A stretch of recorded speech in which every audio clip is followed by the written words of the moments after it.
morning, good day, good afternoon, good evening, good night, and welcome back to Achampnator Reads. Today, I continue Harry Potter and the Prisoner of Azkaban, Chapter 21, Hermione's Secret. Shocking business, shocking miracle. None of them died. Never heard the like. By thunder. It was lucky you were there, Snape. Thank you, Minister. Order of Merlin, second class. I'd say first class, if I can wangle it. Thank you very much indeed, Minister. Nasty cut you've got there. Black's work, I suppose. As a matter of fact, it was Potter, Weasley, and Granger, Minister. No! Black had bewitched them. I saw it immediately. A confundus charm, to judge by their behavior. They seemed to think there was a possibility he was innocent. They weren't responsible for their actions. On the other hand, their interference might have permitted Black to escape. They obviously thought they were going to catch Black single-handed. They've got away with a great deal before now. I'm afraid it's given them a rather high opinion of themselves. And of course, Potter has always been allowed an extraordinary amount of license by the headmaster. Ah, well, Snape. Harry Potter, you know. We've all got a bit of a blind spot where he's concerned. And yet it is good for him to be given so much special treatment. So personally, I try to treat him like any other student. And any other student would be suspended at the very least for leading his friends into such danger. Consider, Minister, against all school rules, after all the precautions put in place for his protection, out of bounds at night, consorting with a werewolf and a murderer. And I have reason to believe he has been visiting Hogsmeade illegally, too. Well, we shall see, Snape, we shall see. The boy has undoubtedly been foolish. Harry lay listening with his eyes tight shut. He felt very groggy. The words he was hearing seemed to be traveling very slowly from his ears to his brain, so that it was difficult to understand. His limbs felt like lead, his eyelids too heavy to lift. He wanted to lie here on this comfortable bed forever. What amazes me most is the behavior of the Dementors. You've really no idea what made them retreat, Snape? No, Minister.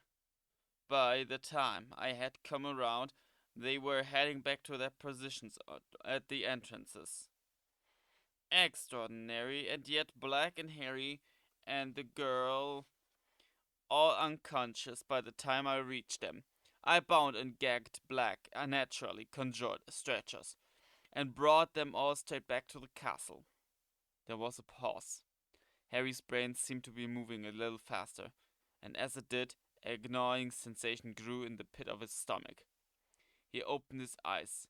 Everything was slightly blurred. Somebody had removed his glasses. He was lying in the dark hospital wing. At the very end of the ward, he could make out Madame Pomfrey with her back to him, bending over a bed. Harry squinted. Ron's red hair was visible beneath Madame Pomfrey's arm. Harry moved his head over on the pillow. In the bed to his right lay Hermione. Moonlight was falling across her bed. Her eyes were open too. She looked petrified. And when she saw that Harry was awake, pressed a finger to her lips, then pointed to the hospital wing door. It was ajar, and the voices of Cornelius Fudge and Snape were coming through it from the corridor outside. Madame Pomfrey now came walking briskly up the dark ward to Harry's bed. He turned to look at her. She was carrying the largest block of chocolate he had ever seen in his life. It looked like a small boulder. "Ah, you're awake," she said briskly. She placed the chocolate on Harry's bedside table and began breaking it apart with a small hammer. "How's Ron?"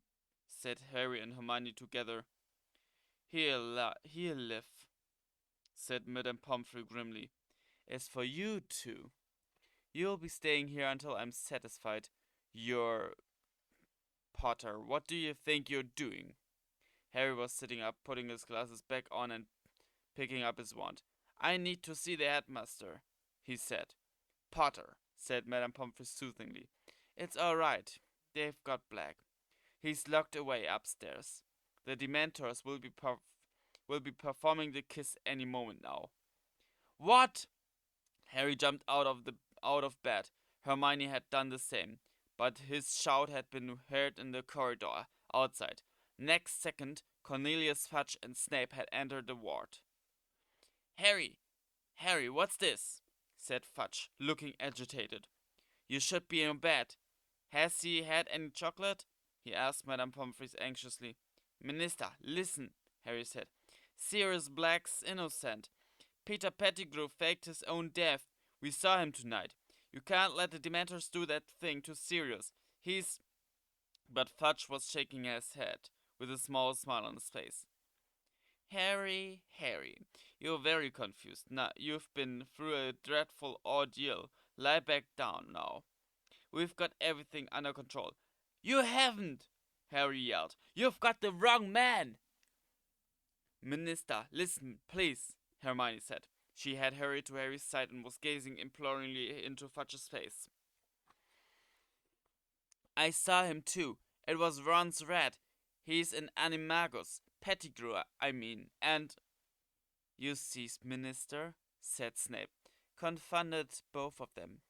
Black's done a very good job on them. We're not confounded, Harry roared. Minister, Professor, said Madame Pomfrey angrily, I must insist that you leave. Potter is my patient, and he should not be distressed. I'm not distressed. I'm trying to tell them what happened, Harry said furiously. If they just listen. But Madame Pomfrey suddenly stuffed a large chunk of chocolate into Harry's mouth. He choked and she seized the opportunity to force him back onto the bed.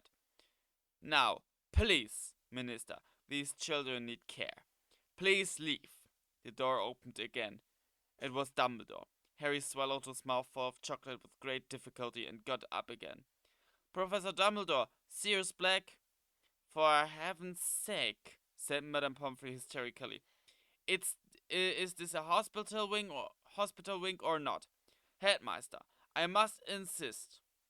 My apologies, Poppy, but I need a word with Mr. Potter. And Miss Granger, said Dumbledore calmly. I have just been talking to Sirius Black. I suppose he's told you the same fairy tale he's planted in Potter's mind, spat Snape. Something about a rat and Pettigrew being alive.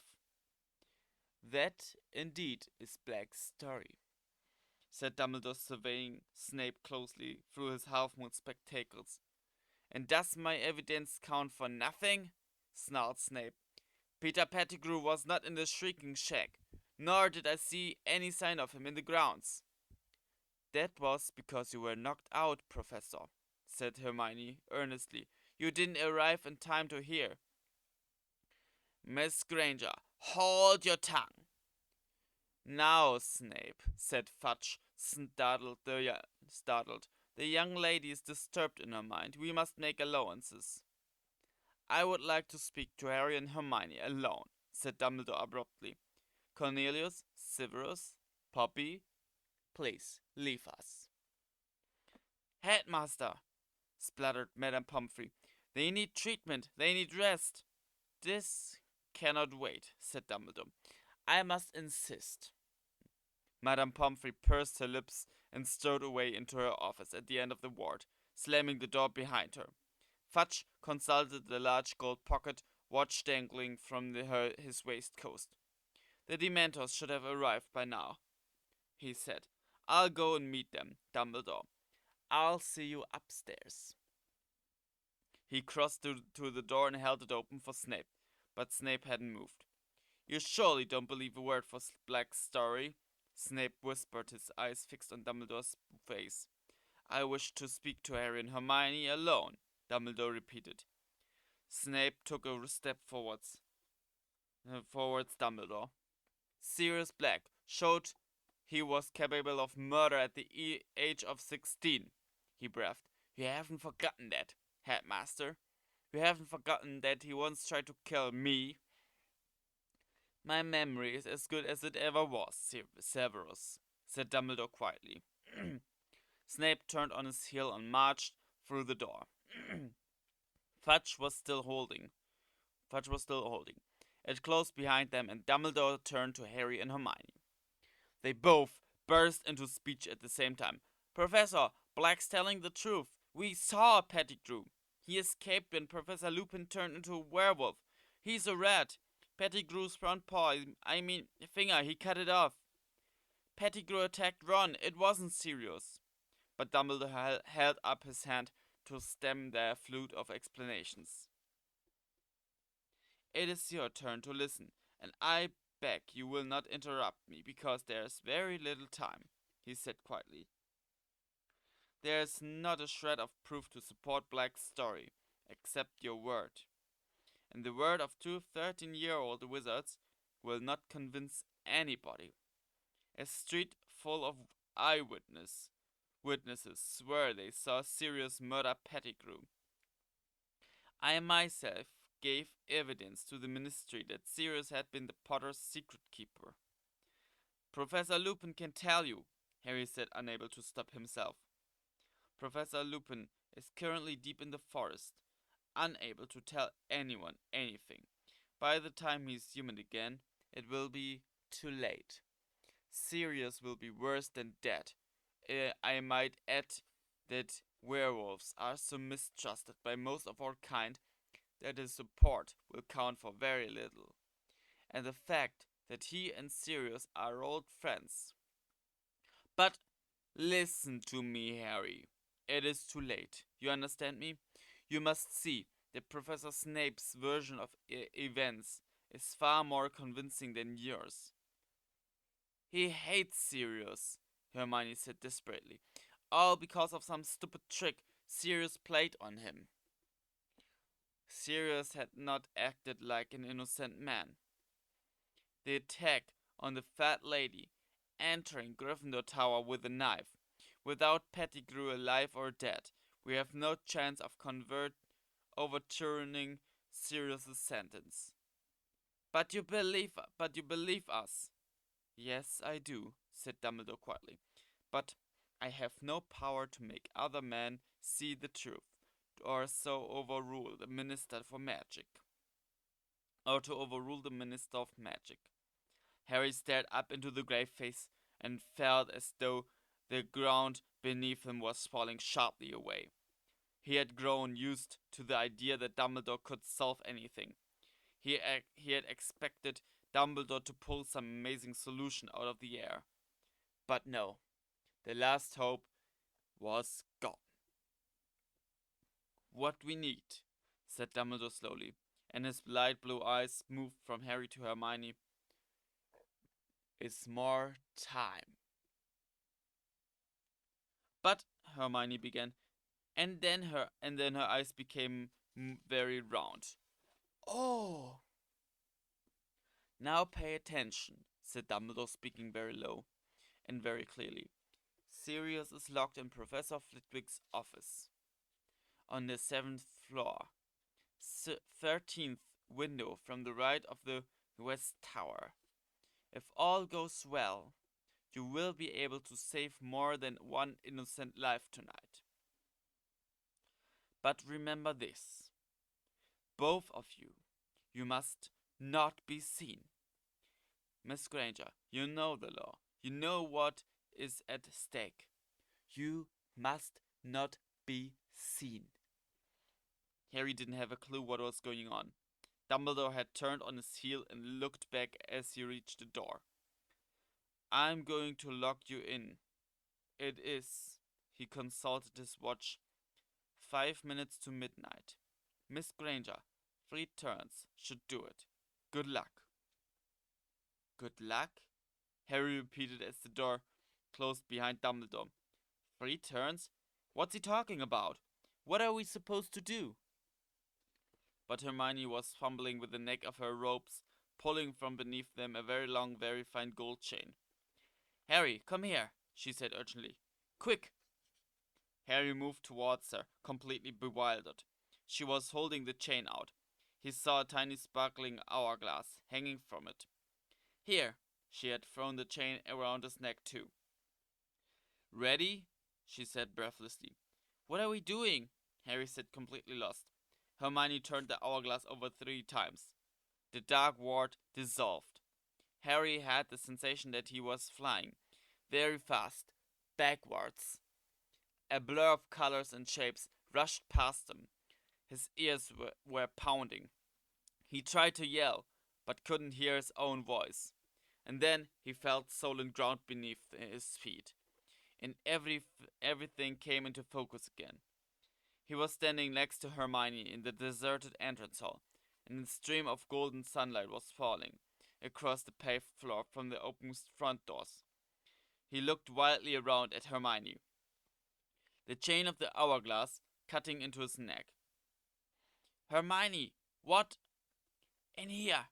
Hermione seized Harry's arm and dragged him across the hall to the door of a broom cupboard. She opened it, pushed him inside amongst the buckets and mops, followed him in, then slapped the door behind them. "What? How? Hermione, what happened?" "We've gone back in time," Hermione whispered, lifting the chain off Harry's neck in the darkness. 3 hours back. Harry found his own leg and gave it a very hard pinch.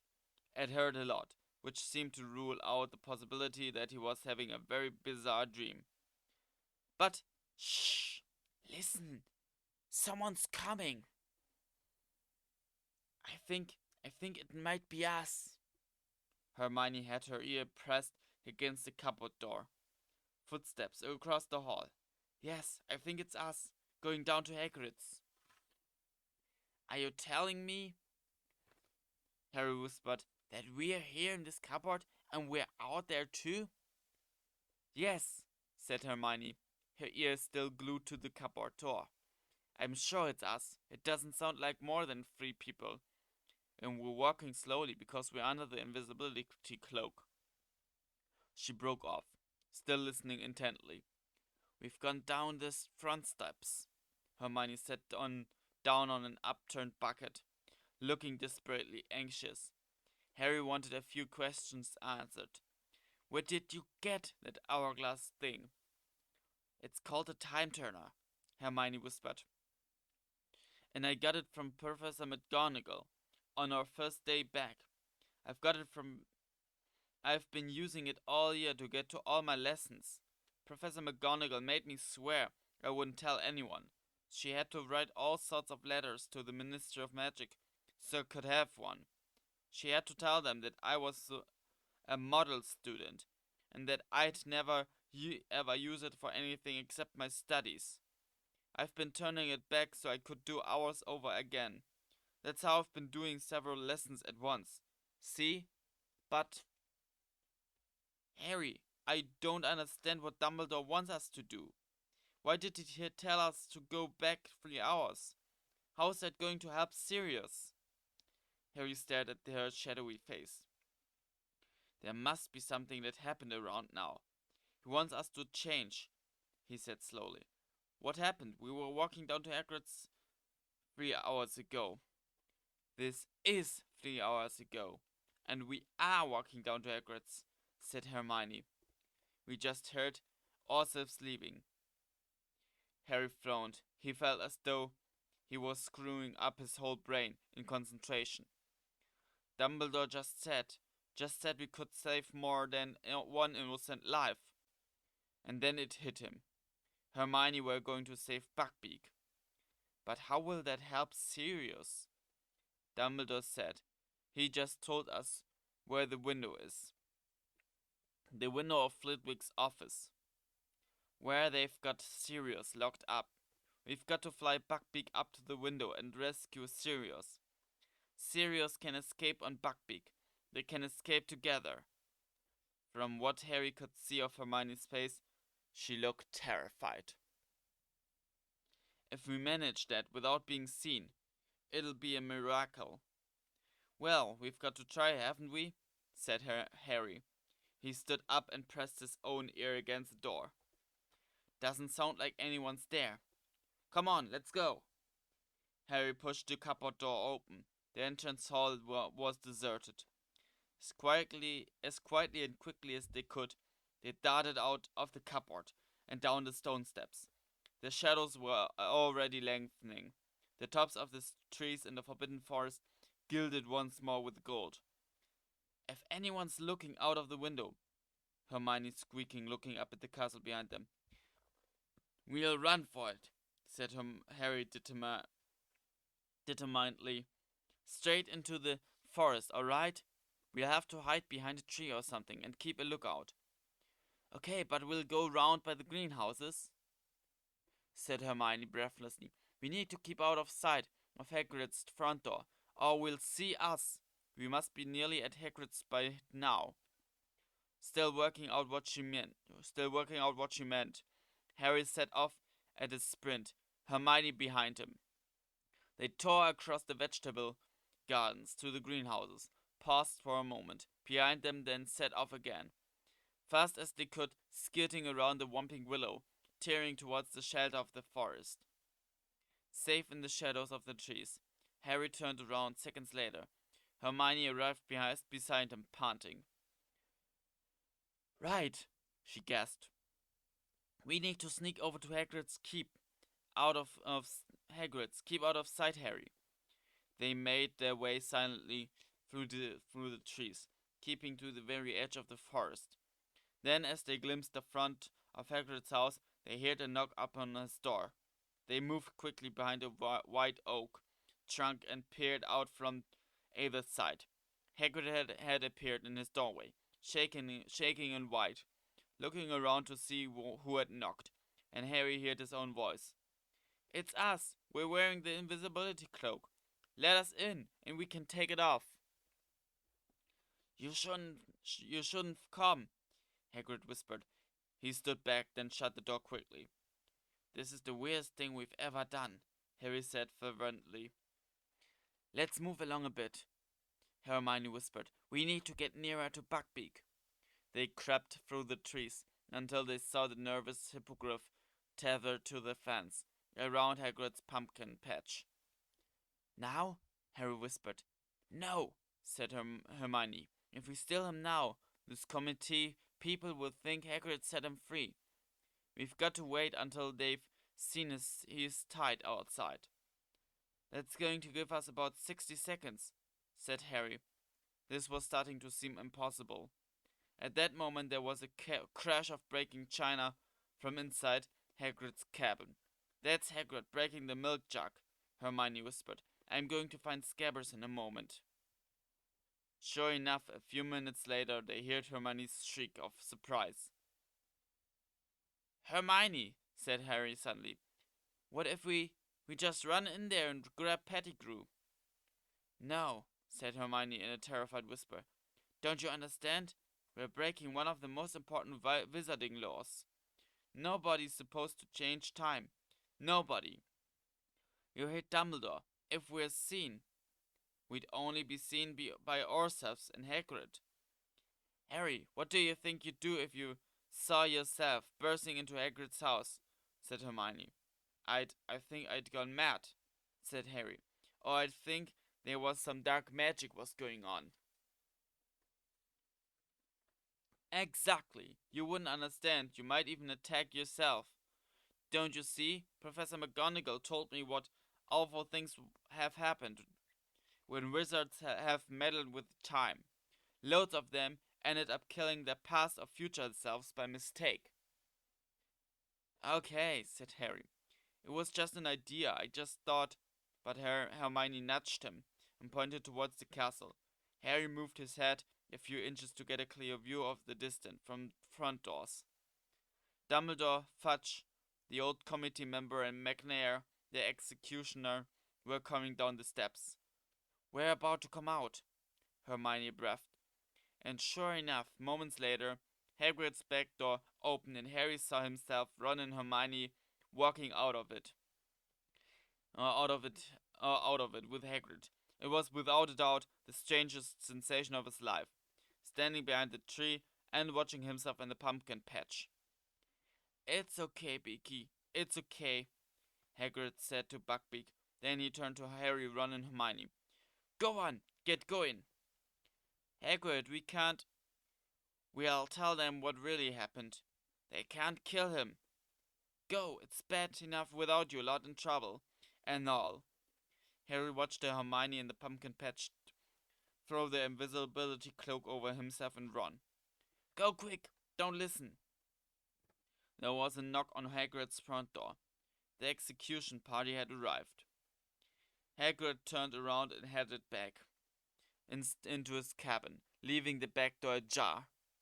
Harry watched the grass flatten in patches all around the cabin, and he heard 3 pairs of feet retreating. He, Ron, and Hermione had gone.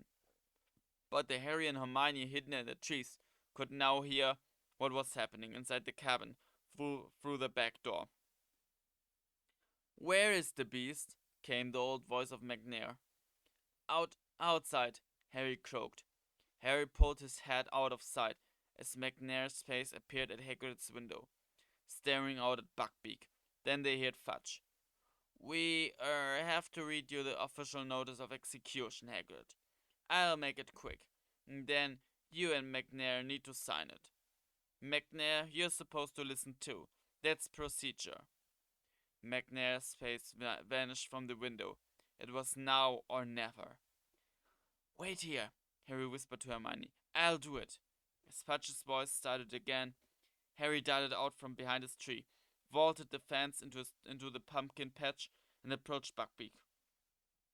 It is the decision of the Committee for the Disposal of Dangerous Creature that the hippogriff Buckbeak, hereafter called the Condemned, shall be executed on the 6th of June at sundown. Careful not to blink, Harry stared up into Buckbeak's fierce orange eye once more and bowed. Buckbeak sank to his scaly knees and then stood up again. Harry began to fumble with the rope, tying Buckbeak to the fence.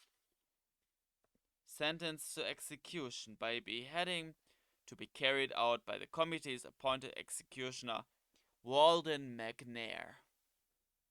Come on, Buckbeak, Harry murmured. Come on, we're going to help you. Quietly, quietly. As witnessed below, Hagrid, you sign here. Harry threw all his weight onto the rope, but Buckbeak had dug in his front feet. Well, let's get this over with, said the reedy voice of the committee member from inside Hagrid's cabin. Hagrid, perhaps it would be better if you stayed inside.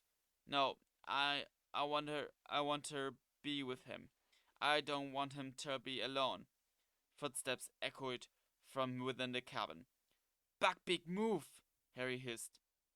Harry tugged harder on the rope around Buckbeak's neck. The hippogriff began to walk, rustling its wings irritably. They were still 10 feet away from the forest, in plain view of Hagrid's back door. One moment, please, McNair, came Dumbledore's voice. You need to sign too. The footsteps stopped. Harry heaved on the rope. Buckbeak snapped his beak and walked a little faster. Hermione's white face was sticking out from behind the tree. Harry, hurry, she mouthed.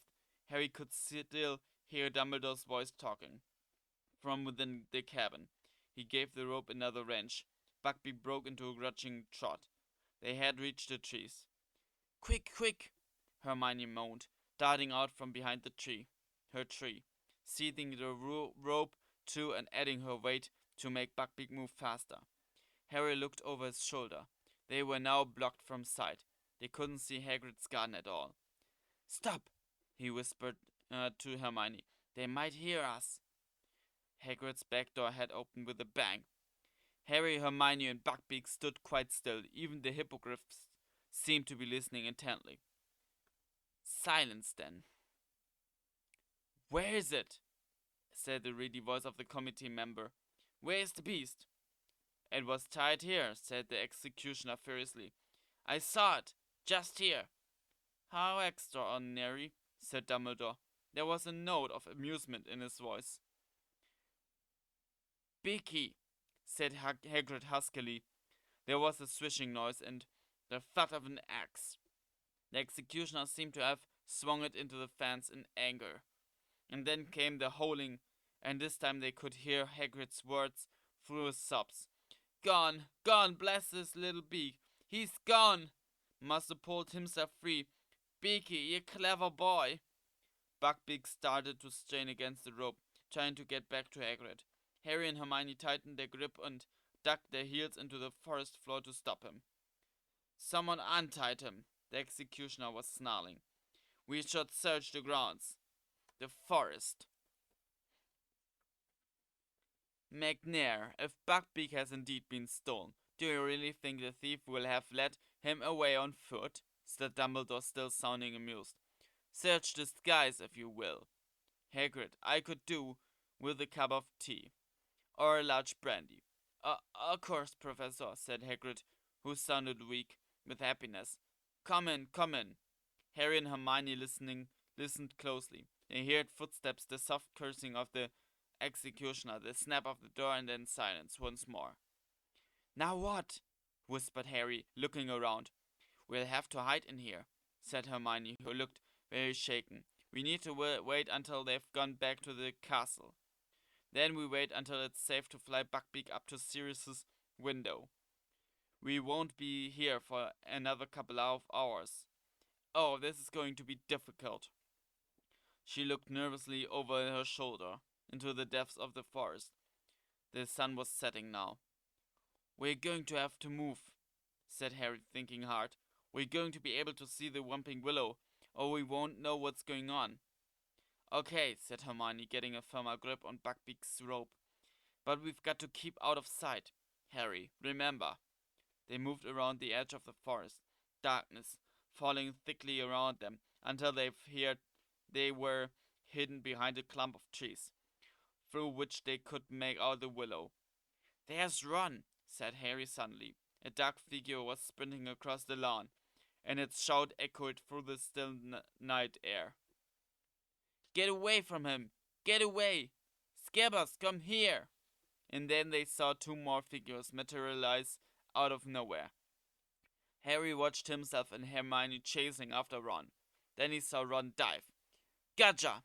Get off, you stinking cat!" "There's Sirius," said Harry. The great shape of the dog had bounded out from the roots of the willow. They saw him bowl Harry over, then seize Ron. "Looks even worse from here, doesn't it?" said Harry, watching the dog pulling Ron into the roots. "Ouch! Look, I just got walloped by the tree. And so did you. This is weird." The Whomping Willow was creaking and lashing out with its lower branches. They could see themselves starting here and there, trying to reach the trunk. And then the tree froze. "That was Crookshanks pressing the knot," said Hermione.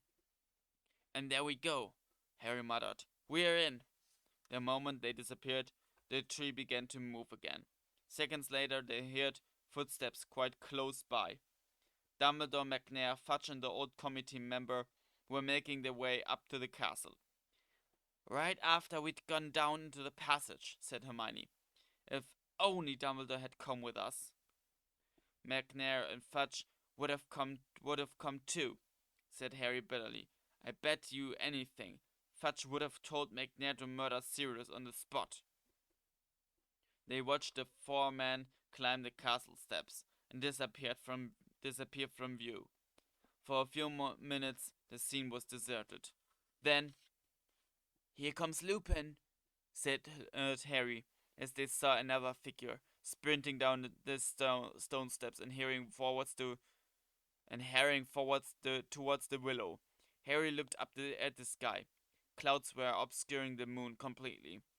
They watched Lupin seize a broken branch from the ground and prod the knot on the trunk.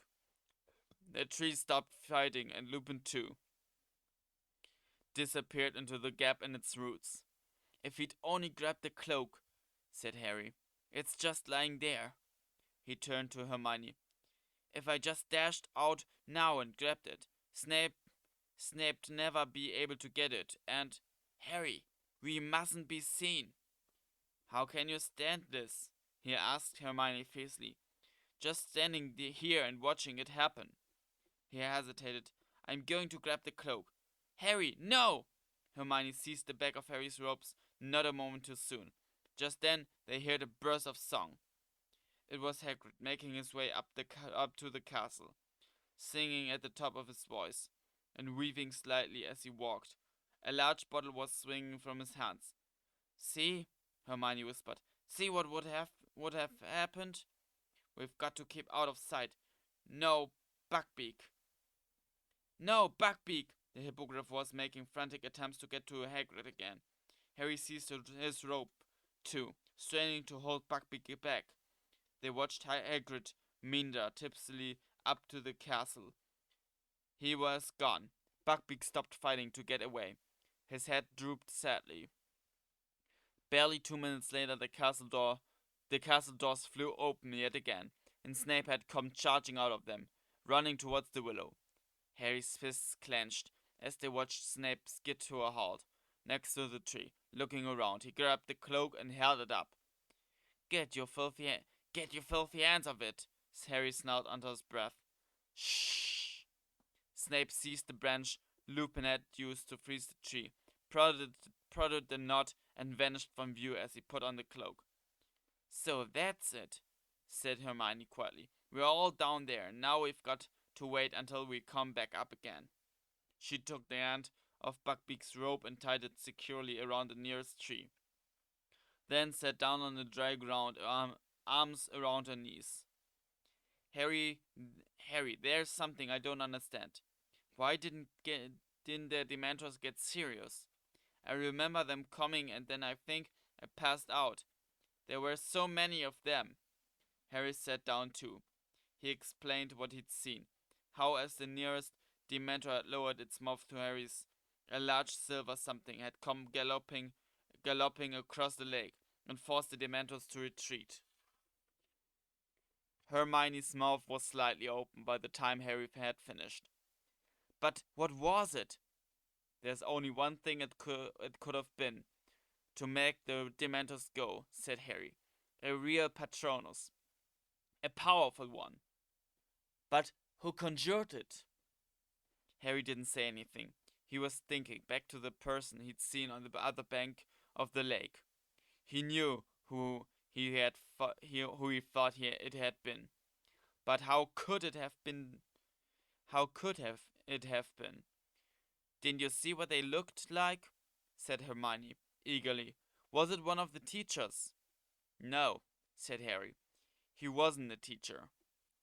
But it must have been a really powerful wizard to drive all those Dementors away.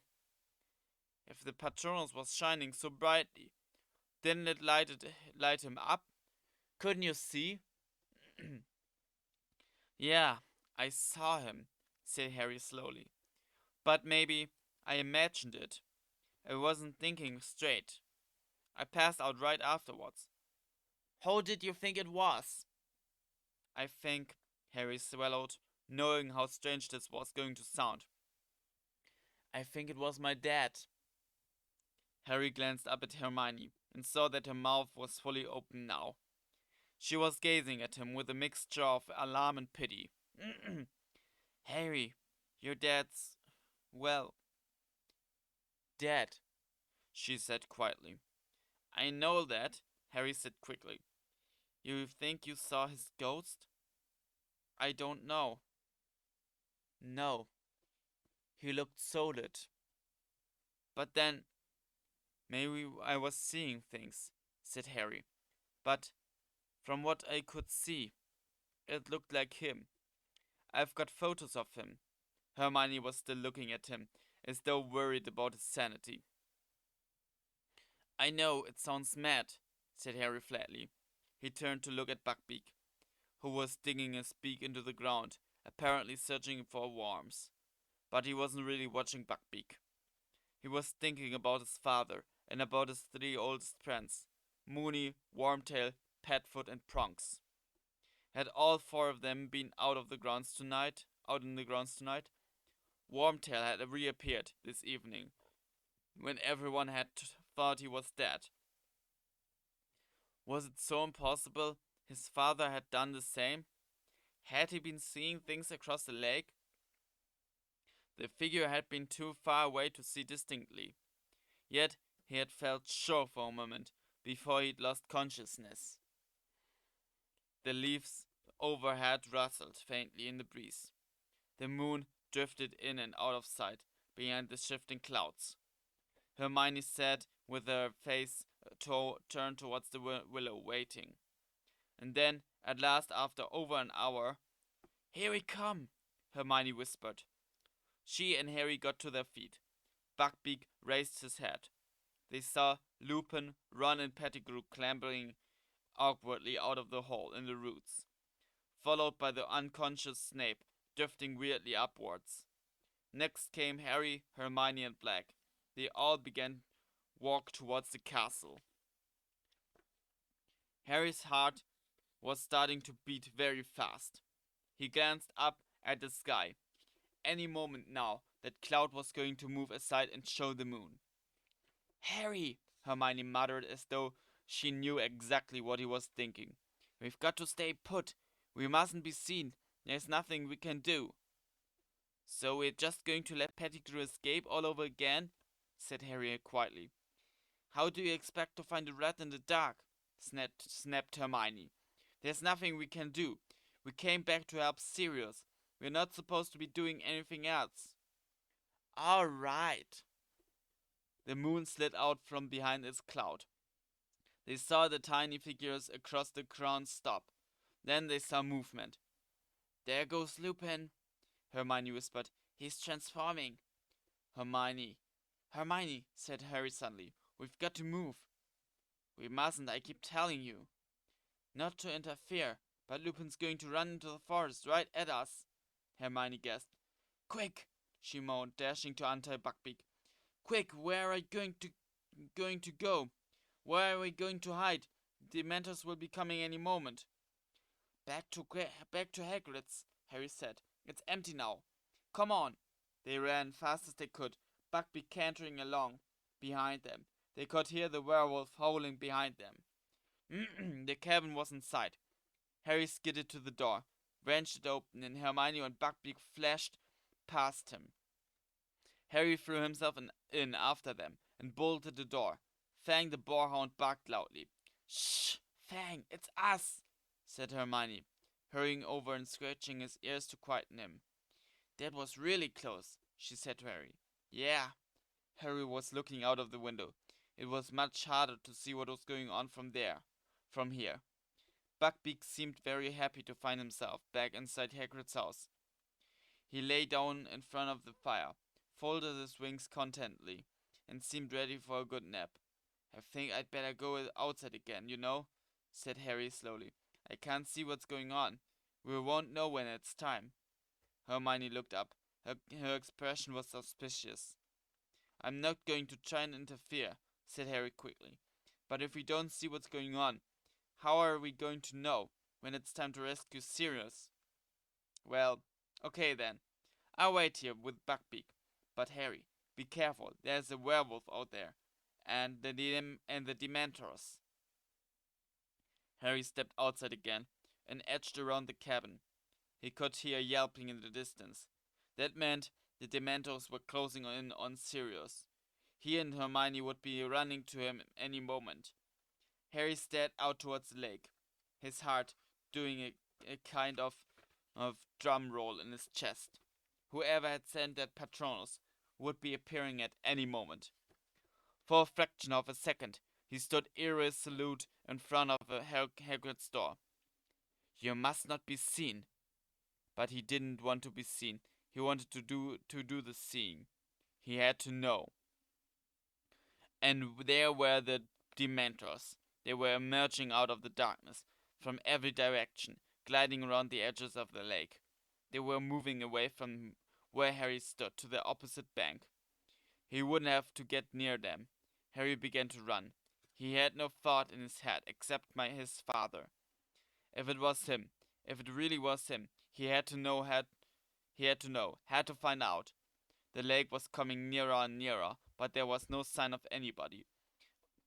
On the opposite bank, he could see tiny glimmers of silver, his own attempts at a Patronus.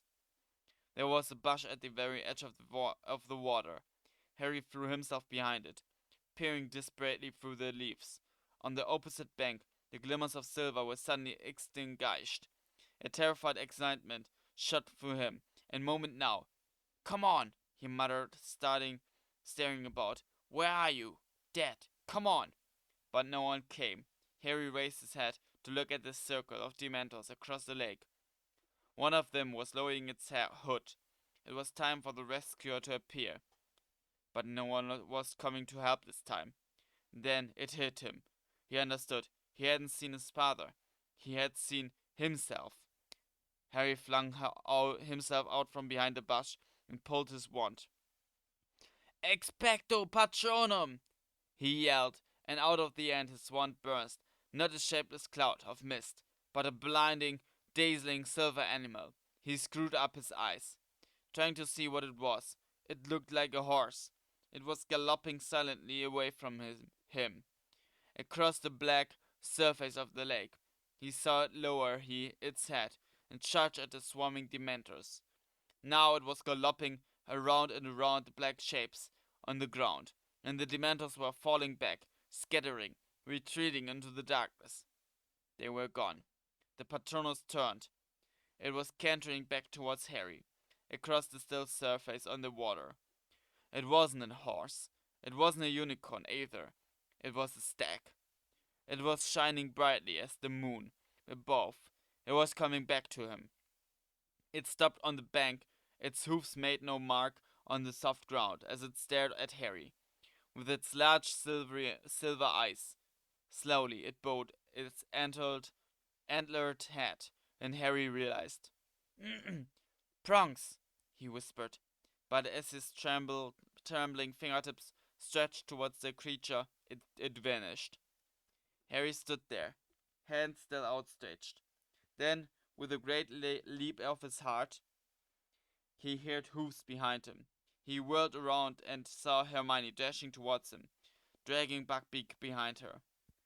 What did you do? She said fiercely. You said you were only going to keep a lookout.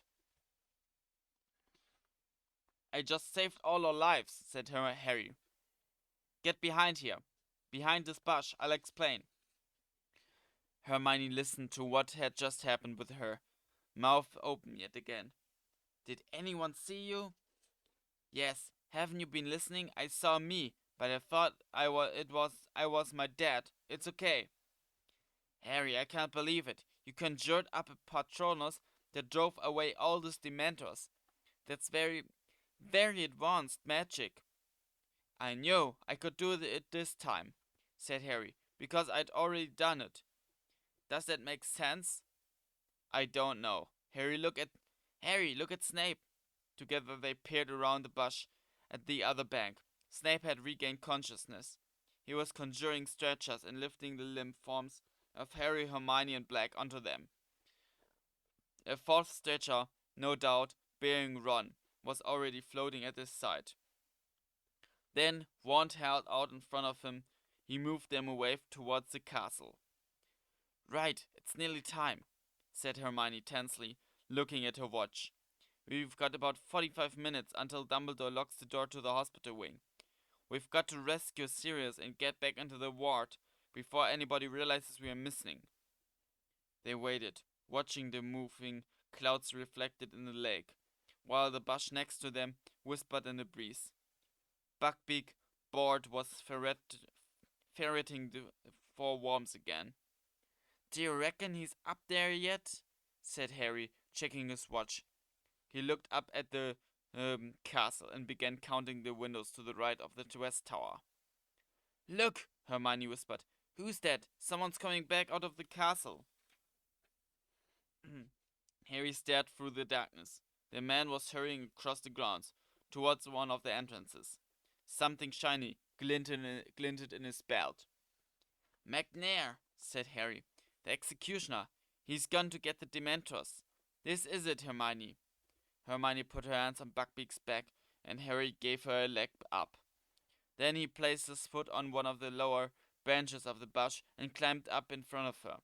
He pulled Buckbeak's rope back over his neck and tied it to the other side of his collar, like reins.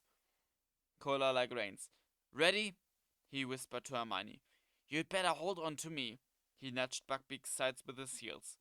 Buckbeak soared straight into the dark air.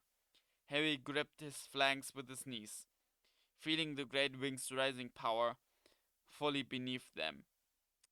Hermione was holding Harry very tightly around the waist. He could hear her muttering, "Oh no, I don't like this. Oh, I really don't like this." Harry urged Buckbeak forwards. They were gliding quietly towards the upper floors of the castle. Harry pulled hard on the left-hand side of the rope, and Buckbeak turned. Harry was trying to count the windows flashing past. "Wah!" he said, pulling backwards as hard as he could. Buckbeak slowed down, and they found themselves at a stop, unless you counted the fact that they kept rising up and down, several feet as he bade his wings to remain airborne. "He's there," Harry said, spotting Sirius as they rose up beside the window. He reached out and as Buckbeak's wings fell was able to tap sharply on his glass. Black looked up. Harry saw his jaw drop. He leaped from his chair, hurried to the window and tried to open it, but it was locked. "Stand back," Hermione called to him, and she took out her wand, still gripping the back to Harry's ropes with her left hand. "Alohomora!" The window sprang open. How? Said Black weakly, staring at the hippogriff. "Get on. There is not much time," said Harry, gripping Buckbeak firmly on either side of his sleek neck to hold him steady. "You've got to get out of here. The Dementors are coming. McNair's gone to get them." Black placed a hand on either side of the window frame and heaved his head and shoulders out of it. It was very lucky he was so thin in seconds. In seconds he had managed to fling one leg over Buckbeak's back and pull himself onto the hippogriff behind Hermione. "Okay, Buckbeak, up," said Harry, shaking the rope. "Up to the tower, come on." The hippogriff gave one sweep of its mighty wings, and they were soaring upwards again. High as the top of the west tower, Buckbeak landed with a clatter on the battlements, and Harry and Hermione slid off him at once. "Sirius, you'd better go quick," Harry panted. "They'll reach Flitwick's office any moment. They'll find out you've gone." Buckbeak pawed the ground, tossing his sharp head. "What happened to the other boy?" "Run," said Sirius urgently. "He's going to be okay. He's still out of it. But Madame Pomfrey says she'll be able to make him better. Quick, go!" But Black was still staring down at Harry. "How can I ever thank—" "Go!" Harry and Hermione shouted together. Black wheeled Buckbeak around, facing the open sky. "We'll see each other again," he said. "You are surely your father's son, Harry." He squeezed Buckbeak's sides with his heels. Harry and Hermione jumped back as their enormous wings rose once more. The hippogriff took off into the air. He and his rider became smaller and smaller as Harry gazed after them. Then a cloud drifted across the moon. They were gone. What happens in chapter 22? That we'll find out next time. Till then, see ya.